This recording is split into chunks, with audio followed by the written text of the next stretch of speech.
Roll Tide! Roll Tide Roll! This is the Tigers and Tide Alabama Football Podcast from SoutheasternFootball.com. Available on Bama Sports Radio, a V-Sporto channel bringing you all Crimson Tide all the time. Remember to download the Bama Sports Radio free iOS app and follow their channel on Twitter at Bama Sports Radio. Here are your hosts, Brett Mason and Jamie Thomas. Broadcasting live from our respective Alabama and Auburn bunkers in Southeast Alabama, I am Brett Mason, along with my excellent co-host, Jamie Thomas, as always. War Eagle, man. Roll Tide, Brett. Our show is brought to you by Oddsworth Betting, one of the best pick services in the country. So far this year, the picks are up over $13,000, and you can see the proof at southeasternfootball.com/win. And make sure you sign up for free picks and plays at southeasternfootball.com/win. We are a proud compensated affiliate and glad to have them as sponsors of the show. How you feeling this week, man? A week closer to opening kickoff. Man, 2 weeks until football season starts. I'm so excited. I got an itch, and the only thing that'll scratch it is kickoff. I am tired of preseason NFL. I'm tired of Major League Baseball. I'm tired of the Canadian Football League. I'm ready to see some good old-fashioned SEC football. Interesting things to talk about on our show today. I guess most interesting, we'll just jump right into it, is the scrimmage results from this weekend. Saban had some interesting things to say, and I know you, as a diehard Bama fan, I guess you were happy to get a little bit more information this time than first go around, even though they're keeping a lot of it to themselves. Yeah, we're still not getting a whole lot of information out of Saban and Kiffin. It's almost like they're either sitting on something great and just kind of waiting to show everybody what this offense is going to be about, or it's either that or it's just really bad. And we have high expectations, with the offensive players we've got coming back from last year, but I guess the lack of information has me worried just a little bit. Well, some of the things that did come out, Saban talked a little bit about the quarterback contest in the second scrimmage. He made comments about efficiency in the passing game being a problem. They need to eliminate drops, make plays when the opportunity came up, and the quarterbacks need to be able to put the ball on people when they had a chance to catch it and run with it.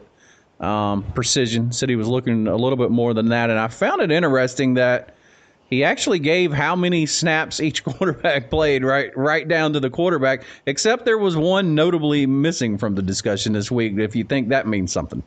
Well, I mean, that's 2 weeks in a row now that, we haven't heard anything about David Cornwell. Of course, you know how the internet message boards can be. But what I've heard is that, he had a little bit of a exchange with Lane Kiffin, was unhappy with the amount of reps he was getting in practice, and, well, anytime you show out against one of a Bama coach, that automatically puts you in the doghouse. So we may not see David Cornwell this year. We may not ever see David Cornwell on the field for Alabama at all, if that's the case.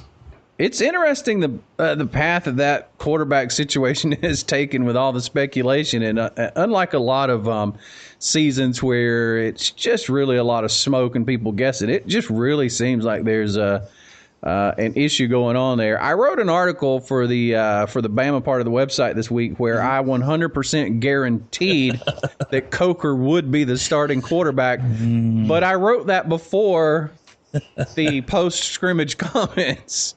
I couldn't see him picking anybody for the 5 reasons I laid out, and you're welcome to go see the article on the website if you guys hadn't at southeasternfootball.com. Tell me where I'm wrong, but it seemed obvious, but now I don't know. Well, what's crazy is the name everybody's throwing around now is a guy we haven't even talked about. He was the least hyped coming out of high school. He did have a very good spring. Apparently he's had a pretty good fall camp, and that's Alec Morris. The last couple of podcasts, his name hasn't even been mentioned. It's either been Coker or Cornwell or the true freshman and Blake Barnett. Apparently, Alec Morris is turning some heads. Saban said himself that, he's showing some poise and some leadership in that role. And that's what's going to happen. He's going to play the guy that's absolutely best for the job, the guy that he has the most confidence in. And, if it's Alec Morris, I'm going to say I'm 110% shocked. But if he's the man for the job, he's the man for the job. Well, I saw where the one of those Alabama.com beat reporters said that he had some kind of inside information that he was leading the pack for the job. And when I read that article, I nearly passed out because I just really wasn't expecting that at all. As a matter of fact, I thought he was last on the list. Yeah, he was last on the list, but I think this happened in the first scrimmage also. The only time the media was allowed in, he was actually taking all the reps. So I don't know if that's a ploy by Saban, or Saban's just trying to throw somebody off. He's not known to play those types of games. I don't know, man. It's about to drive me crazy, though. I can't stand it. I want to know who the quarterback is. Right now, this is more important to me than the presidential election because, it's just driving me insane.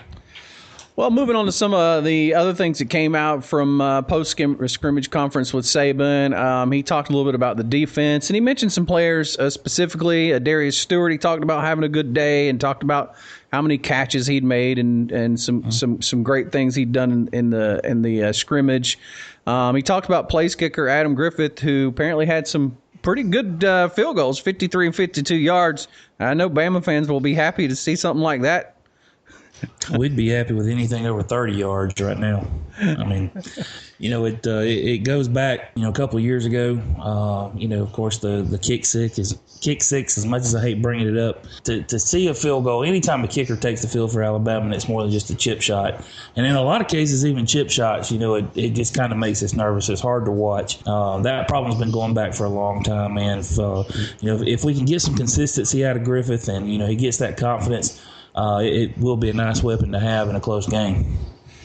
He also talked about running back carries. I think this is a great sign of the confidence that he has in Derrick Henry and Kenyan Drake, that they just really aren't doing a lot in the scrimmage. Damian Harris, I guess, had the ball most of the carries. And, he knows what he's got with those guys. He doesn't want to risk hurting them in practice, which makes a whole lot of sense. But I'm guessing you can expect that tandem to really show out this year, I'm guessing. Yeah, absolutely. I mean, Derrick Henry is obviously going to be the one back. He's the workhorse. Going to see the ball out of the backfield 20, 25, 30 times a game. Kenyan Drake, we know what he's capable of. He's going to get some carries. He's going to play in the slot. We're going to see him lined up in all kinds of different positions. He's still kind of recovering from that hamstring injury. He says that he's 100%, but they're not going to do anything right now to that could potentially cause Drake to miss that opener against Wisconsin. Well, coming up a little bit later in the week, in our next coming up podcast, we're going to talk a little bit more about the quarterback situation, and hopefully we'll have more information on it when that comes up.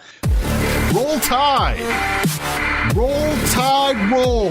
For the latest SEC news, log on to southeasternfootball.com. Which leads into our brand new pick contest, which we haven't had many sign up for because we haven't talked about it a lot. So I wanted to make sure we did on this show. It's brand new. We just posted about it on Facebook yesterday. Free to enter. It's the brainchild of Jamie Thomas. He wanted to give away free stuff, and who doesn't love the free stuff? So free stuff is the best. And it's easy. You just every week you'll just log in and make your picks. We're using the Yahoo Sports Pick'em fantasy thing, and it's a free account. And if you want to sign up to play, you just go to southeasternfootball.com/picks, southeasternfootball.com/picks, and use the password podcast to join the league. First Auburn fan that wins is going to get an autographed Brett Mason photo, kicking back and chilling in his Auburn Tiger recliner. Oh, God. The sad thing about that is I believe that you would try to pull something like that. Oh, it's in the works already. But let me promise you, Auburn fans that are listening to this podcast, you will win a decent prize. There will be no autograph. I tell you what, we could do now. Maybe we could get our new picks expert, Elizabeth Sturdivant, to give us some autograph photos. Now that's a photo worth looking at. Oh man, that's one I'd like to win. And look for her later in the week. If you need help with your picks, maybe you want to do a little action with your bookie this year or what? I'm not sure where that's. We don't encourage illegal gambling. I'm just going to tell you that right off the bat. But where it's legal and you need help with it, we'll have her in later in the week on several coming up shows. So we hope that you will download our app. It's in the App Store, whether you're a Android user or an iOS user. All you got to do is look for Tigers and Tide Show.